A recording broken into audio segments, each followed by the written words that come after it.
Good evening, and we begin with protests outside Providence Park tonight, reacting to a stunning months-long investigation into women's soccer. The independent review, headed up by a former U.S. Deputy Attorney General, calling emotional abuse and sexual misconduct systemic in the sport.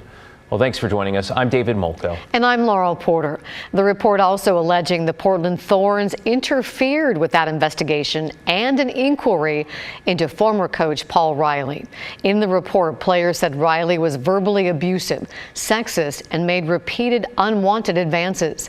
A year after the first allegations surfaced, Riley was terminated for violating his contract. But publicly, the team simply said Riley wouldn't be retained, and they thanked him for his service. As for this new investigation, the Thorns front office is accused of interfering with access to witnesses. Protesters tonight want Thorns owner Merritt Paulson fired and justice for the players. Officials and owner with their deep pockets are paying their way and ignoring these women, and there are a lot more in the organization, and it's sickening.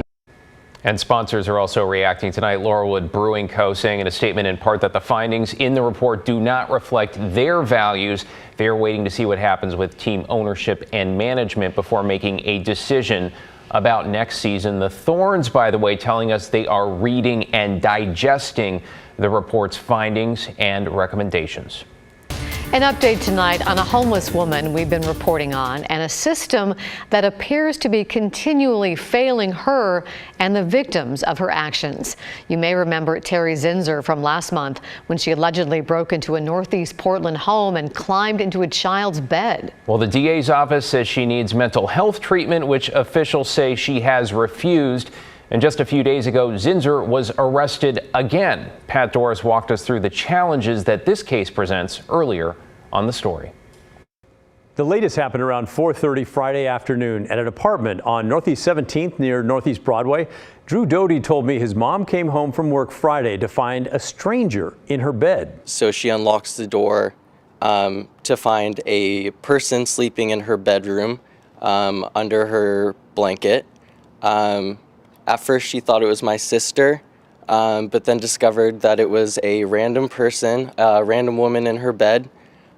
She yelled at them to get out, then realized that it was better to just leave the apartment and call the police.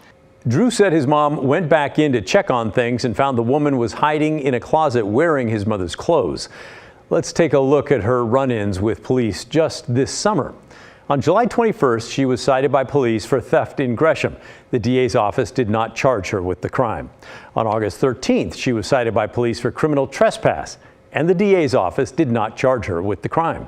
On September 12th, she allegedly broke into the home of Kelsey Smith, an act caught on home security video. At first, the DA's office said it would not charge her with the crime. The DA said she needed mental health help, not jail time.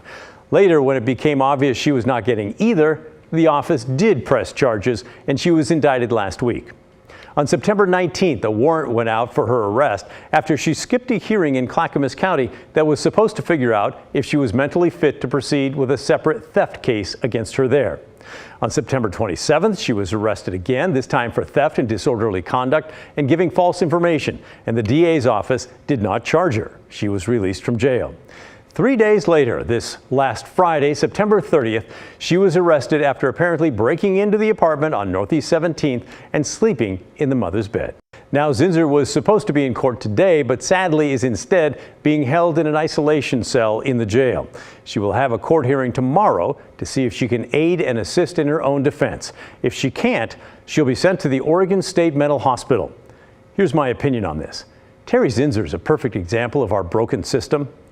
She's acting out, getting arrested, getting released, and then doing it all over again.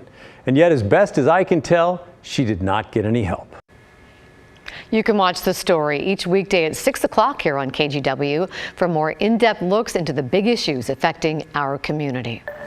Portland police are looking for help tonight catching a serial tire slasher who hit dozens of cars in the Roseway neighborhood. So thanks to new home security video, getting a look at the suspect, a better look I should say. Watch as he walks up with the car, both sets of tires right there, quickly slashes them and walks away. Police say more than 50 people woke up Saturday with vehicles that were left sitting on their rims. This was over a multi-block stretch in the area from Northeast 72nd to 77th. Police are asking anyone with a vehicle that was damaged to call them to report it. Boy, that is so maddening. New tonight, a Portland City Commissioner is asking you to consider an alternative plan to changing Portland's form of government. An update to the city charter will be on the ballot in November, but Commissioner Mingus Mapps has come out against it. In a news conference tonight, he laid out his alternative plan. First, here is the Charter Commission proposal on the ballot. The city would be divided into 4 districts with 3 members elected from each district for a total of 12 city council members. In Mapps' plan, there would be a total of just 7 members elected from 7 different districts. One of the, I would say, faults with the multi-member district system that's been proposed is that you would divide the city, frankly, into not very many quadrants, I think 4. And then you have 3 people within each of those multi-member districts. So frankly, I think that representation of knowing who actually is accountable for the problems that you face when you open the doors every day, it gets diluted in a way which I think is most unfortunate. The Charter Commission plan that is on the ballot was put together by an advisory group of 20 people who studied feedback from the community for a year and a half. In a debate last week, proponents explained the benefit of their plan on the ballot that calls for 3 members per district. Single-member districts, because they're smaller, elected officials become very insular in their priorities. So having multi-member districts does help to foster that collaboration between elected officials, especially on crucial issues like affordable housing. The plan proposed by Mapps, which includes other differences as well, would only come up for a vote if the current ballot measure fails in November. It is a complicated, important issue, and you can find much more on our website, including a link to last week's full debate.